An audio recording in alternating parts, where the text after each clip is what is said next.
नमस्कार। आप सभी का मेरे चैनल पर स्वागत है। आप सभी सदैव सुखी व समृद्ध रहें। अभी तक हम ऋग्वेद के तीसरे सूक्त के दूसरे मंत्र की व्याख्या करते हुए 4 शब्दों का अर्थ समझ चुके हैं। अब आगे बढ़ते हुए हम धिया शब्द की व्याख्या करते हैं, परंतु इससे पहले मंत्र को फिर से याद कर लेते हैं। हमारा तीसरे सूक्त का मंत्र जिसकी हम व्याख्या कर रहे हैं वो इस प्रकार है। अश्विना पुरुदंससा नरा शिवेरिया धिया धिषण्या वंतम गिरह। मैं फिर से दोहराती हूँ। अश्विना पुरुदंससा नरा शिवेरिया धिया धिषण्या वंतम गिरह। इस मंत्र का अगला शब्द है धिया।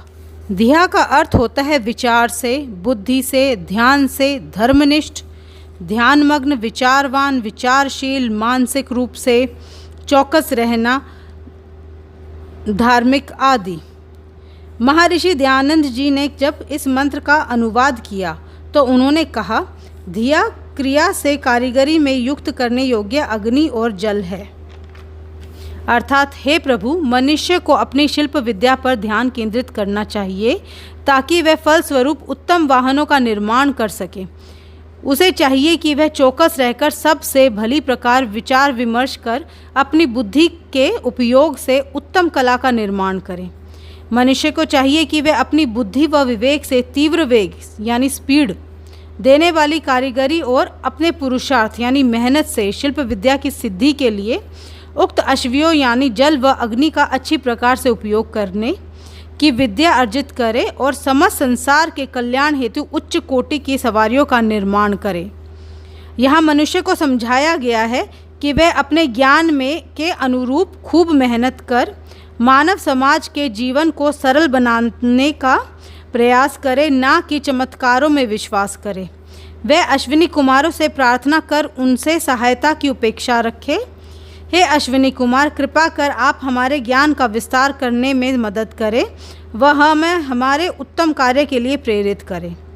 आप दोनों देव अत्यंत ज्ञानवान हैं और अपनी उसी ज्ञान का प्रकाश हम पर भी करें। आप दोनों देव हमारे गुरु बन हम पर अपनी कृपा करें।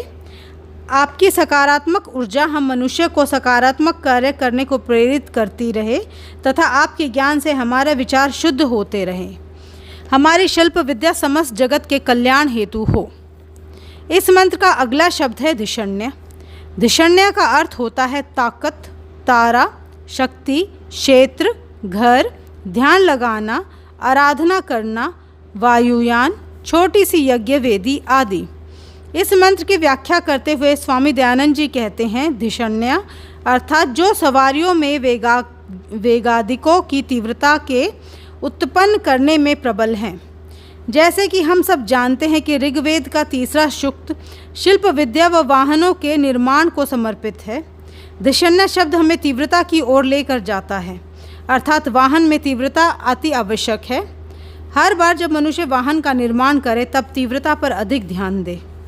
वाहन का निर्माण करते वक्त तीव्रता के साथ साथ नियंत्रण पर भी ध्यान देना होगा, क्योंकि अगर वाहन को नियंत्रण में ना रखा गया तो वह हादसे का जिम्मेदार हो सकता है। आजकल के युवा तीव्रता यानी स्पीड पर तो ध्यान देते हैं, पर नियंत्रण को तो जैसे भूल ही जाते हैं और उनका यही व्यवहार हादसों का कारण बनता है। नित्य नए वाहन हमारी शक्ति बढ़ाते हैं, हमें ताकतवर महसूस कराते हैं। अब आप सब जानते तो हैं ही, जैसे ही हमारी फौज में कोई नया टैंक, नया जहाज़ या नया हवाई जहाज़ जुड़ता है तो हमारी ताकत भी बढ़ जाती है। जब जब नया वाहन बनाया जाता है तब तब मनुष्य की एक जगह से दूसरी जगह की दूरी बड़ी तीव्रता से घटती जाती है। अर्थात जिस प्रकार मनुष्य के क्रमागत उन्नति में वाहन का बड़ा योगदान रहा, उसी प्रकार वाहन की क्रमागत उन्नति में तीव्रता का बड़ा योगदान है। परंतु मनुष्य को नियंत्रण भी सीखना जरूरी है। बिना नियंत्रण के मनुष्य सिर्फ एक पशु है। धिषण्य का एक अर्थ ध्यान लगाने और आराधना करना भी है। मनुष्य को अपनी भौतिक प्रगति के साथ साथ आध्यात्मिक प्रगति की ओर भी जाना चाहिए, क्योंकि आध्यात्मिक प्रगति से ही मनुष्य तीव्रता पर नियंत्रण पा सकता है।